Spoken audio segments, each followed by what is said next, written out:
শক্ত করতে বাঁকুড়ার ব্লকে ব্লকে আলোচনা, দিল্লির অবজারভার সহ জেলা নেতাকর্মীদের। বিজেপি ক্ষমতায় এসেছে মাত্র কয়েক মাস হলো, আর তাতেই নাস্তানাবুদ সাধারণ মানুষ, তা ক্রমশ প্রকাশ্যে আসছে বিভিন্নভাবে। আর এদিকে আস্তে আস্তে শক্তি সঞ্চয় করতে ব্যস্ত হয়ে পড়েছে ভারতীয় জাতীয় কংগ্রেস। তাই রাহুল গান্ধী নেতৃত্বে ও নির্দেশে আজ বাঁকুড়ার কোতলপুর ব্লকে এলেন দিল্লি থেকে কংগ্রেসের অবজারভার মাকসুদ খান। তিনি 256 কোতলপুর বিধানসভা সম্পর্কে তথ্য নিলেন এবং বাঁকুড়া জেলার টিম সাজানোর জন্য জেলা সভাপতি কে হবেন তা নিয়ে কর্মীদের ভোট নিলেন একজন করে ডেকে অত্যন্ত গোপনীয়তার সহিত। 2026 বিধানসভা নির্বাচনে কোতলপুর বিধানসভার ভারতীয় জাতীয় কংগ্রেস মনোনীত প্রার্থী হয়েছিলেন সুমিত্রা মল্লিক সাঁতরা। ভোটের যখন প্রচার হচ্ছিল তিনি তখন গর্ভবতী ছিলেন, তাই ভোটের প্রচার ঠিকঠাক করতে পারেননি তিনি বলেই একাংশের দাবি ছিল। বর্তমান পরিস্থিতিতে কংগ্রেসকে বটবৃক্ষের মতো ছায়া প্রদানকারী বলে স্বীকার করে নিচ্ছেন সাধারণ মানুষ। তাই আজ কোতলপুরের গৌরী লজে 20 থেকে 30 জন নতুন মুখ যোগদান করেন ভারতীয় জাতীয় কংগ্রেসে বলেই খবর। কংগ্রেসের হাত আরো শক্তিশালী করতে মাঠে ইতিমধ্যেই রাহুল গান্ধী রয়েছেন। এবার ব্লকে ব্লকে কর্মী সমর্থকদের গুঞ্জন আরো তীব্রতা পাচ্ছে বলে মনে করা হচ্ছে। তবে কংগ্রেস নেতা উজ্জ্বল চন্দ্র বলেন, দলের মধ্যে কিছু ঘুণ পোকা এখনো রয়েছে, তাদের তাড়াতে হবে, যা ইতিমধ্যেই দল বুঝে গেছে। যদিও এই ঘুণ পোকা কারা তা প্রকাশ করেননি স্পষ্ট করে তিনি।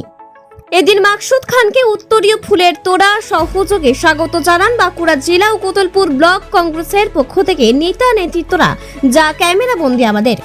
চলুন বাঁকুড়া জেলা তথ্য কোতলপুরের কংগ্রেস নেতা কি বললেন শুনবো বিস্তারিত।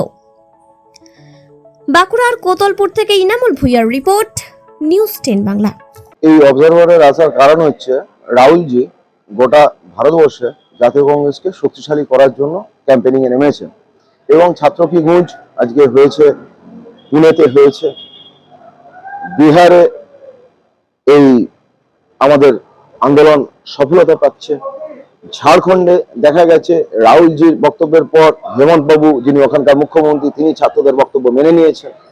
দিল্লিতে যেদিন কংগ্রেস জনতা পার্টির ওপর আঘাত আনা হলো সেদিন কিন্তু উনি প্রধানমন্ত্রীর দপ্তরের সামনে বসে নিজে প্রোটেস্ট করেছে।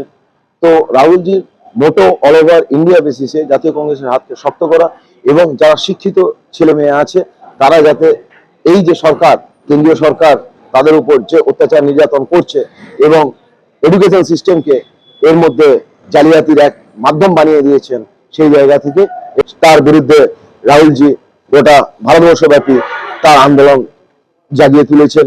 এবং যেহেতু ওয়েস্ট বেঙ্গলে কংগ্রেসের আজকে আমরা বিধানচন্দ্র রায়ের সময়কালীন শাসন ব্যবস্থা দেখেছি, সেখানে একমাত্র পশ্চিমবঙ্গের উপকার বলা যেতে পারে বিধানচন্দ্র রায়কে। তার পরবর্তীকালীন বামফ্রন্টের জামানায় এসছে, তার পরবর্তীকালীন তৃণমূলের জামানায় এসছে, আজকে বিজেপির জামানায় এসছে।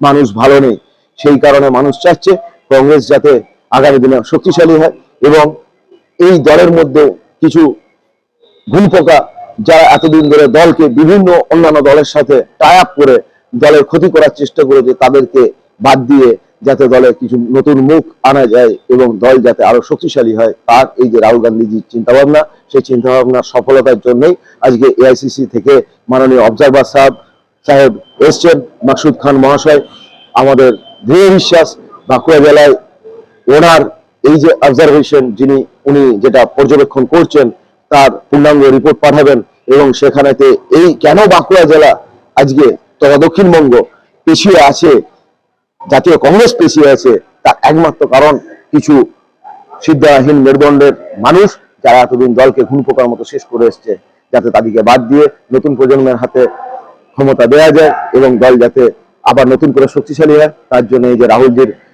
প্রচেষ্টা, তাতে আমরা হ্যাটস অফ জানাই, স্যালুট জানাই।